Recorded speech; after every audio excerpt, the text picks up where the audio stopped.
Welcome to everybody listening to us and viewing. My name is Michele Costa. My name is Ellen Deboeck. Nice to see you today. The term greenwashing comes from the hospitality sector. And that was one of the best experiences of my life. Welcome into my living space today, Charline. So I'm having my coffee chats, my pot chat with you today in the heart of Brussels. And for anybody listening, my name is Ellen Deboeck. I've been building this passionate journey in the hospitality industry for 2 decades and counting. So very exciting journey. But the topic today, one that I'm very eager about to talk to you about, is about the cross-generational workspace.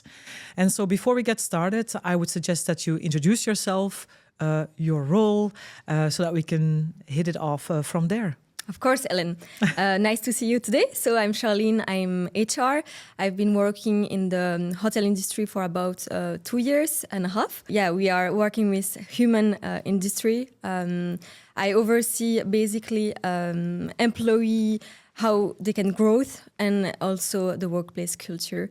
So we are not just doing stuff, but we really thrive together. And so yesterday, when I was thinking about the conversation we would have today, I made some bigger reflections than I usually do, because you're from a different generation than I am, and we work very well together. We thrive on many things.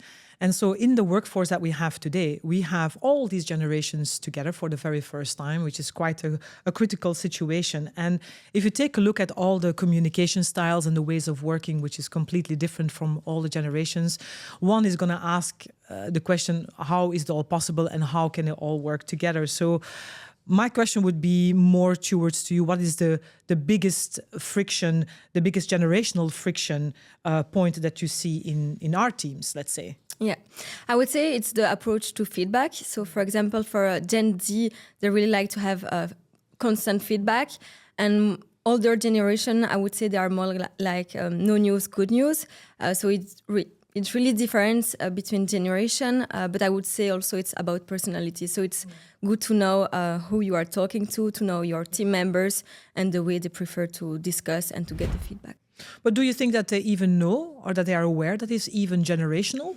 I'm not sure. I think they think it's more an attitude. For example, about young generation, older one might say, oh, they're just so impatient, or this person is so impatient.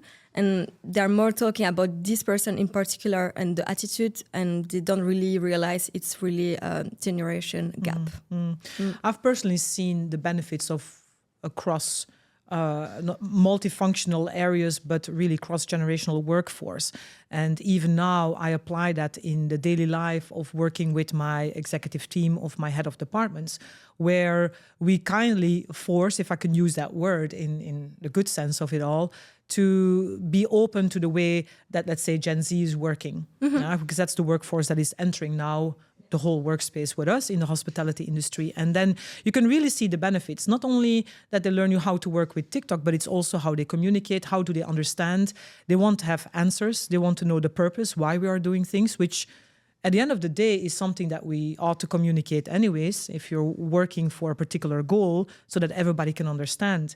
And so is there anything that maybe from your experience that you can share, whether this was Generation X and Generation Y, and that they had some kind of clash, and at the end of the day, they saw the benefit and they made it work? Is there anything that you can share? Yeah, maybe when we implement a new digital system for new Generation Z is way easier because they were just used and they were born with internet. So for us, it's really natural. Than for older generation, it's more difficult because it's changed. And older generation, maybe they are used to work the same way for years. And yeah, it might be a clash between generation. But what we are doing is that we are working with pairing. So older and younger generation mentoring together so that they can have a better understanding of IT also systems. But what I find interesting is when we talk about the older generations or the boomers, let's say, then isn't there something that is always being overlooked? Is it too easy to overlook certain things that they're good at? I would say that the strength of older generation is resilience, but also accountability And I mean, they have been in the industry for so long, so they know quite a lot about it. Yeah, knowledge is key, I would say, and that is something that you cannot just throw away and overlook. It's with many years of experience, of course. Yeah, absolutely. But then equally, can you say that for the younger generation, that we're so stupid that we ignore it, that we think it just means nothing, and that could be valuable as well? For sure, about tech confidence. So, like I said, they were born with it, so they're really used to it.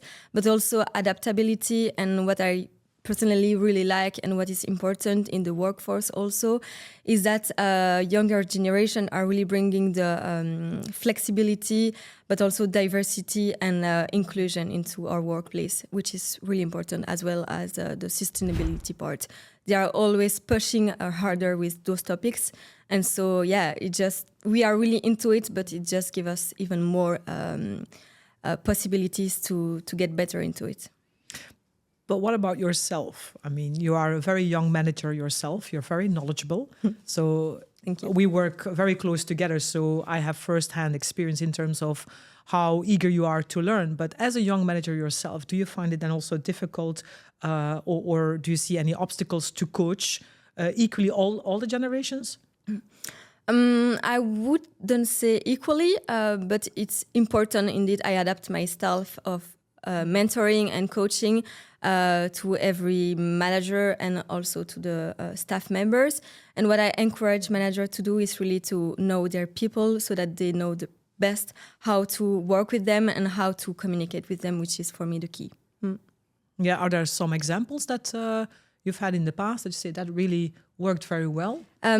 So as I previously said, it's the pairing team really is important to get experience from other ones, but also to know better about the new generation and how they work, for example, with the IT. So that's really important, but also the reverse monitoring and I think, speaking for myself, working in all these areas of development and where we kind of are very open to welcome all generations, I do see the benefit of finding a good balance.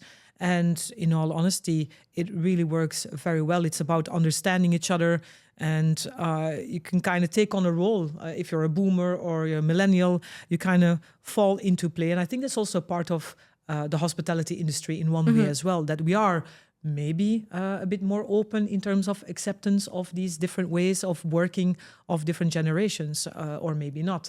But I think it's something that is crucial that we keep on applying in any way. But if there's like a change that you could make, let's say if you can make a change tomorrow to ease generational friction, I think I would implement a flexible communication policy, really to know, for example, how do you like better to communicate with me, don't have those kind of friction. But as you said, it's really a strength for me to have all those generation within the workplace. It gives us a lot of diversity, and it's really important to have all the generation and to understand us better. Is there any particular advice that you would like to give to anybody that is listening right now that is just about to make the decision, I want to come and work for a hotel, but maybe I don't fall in the youngest generation, but more closer to a boomer? Is there any advice that you would give them to make that step anyways to apply? I think it's also about the personality. An advice maybe for maybe also older generation is that, I mean, in our industry, we have also a lot of different generation, but also a lot of different ages, which is important. And one piece of advice I would give to older is that we are a really inclusive industry, I would say. Yeah, absolutely. And we need to continue to do that, of course. Yeah. By the way, I think you're the GOAT, so we can just close off with that. It was really good to have a short chat with you. Thank you. We'll do this again next week, so thank you very much. And for the ones who are listening, my name is Ellen Deboeck, and we'll talk soon.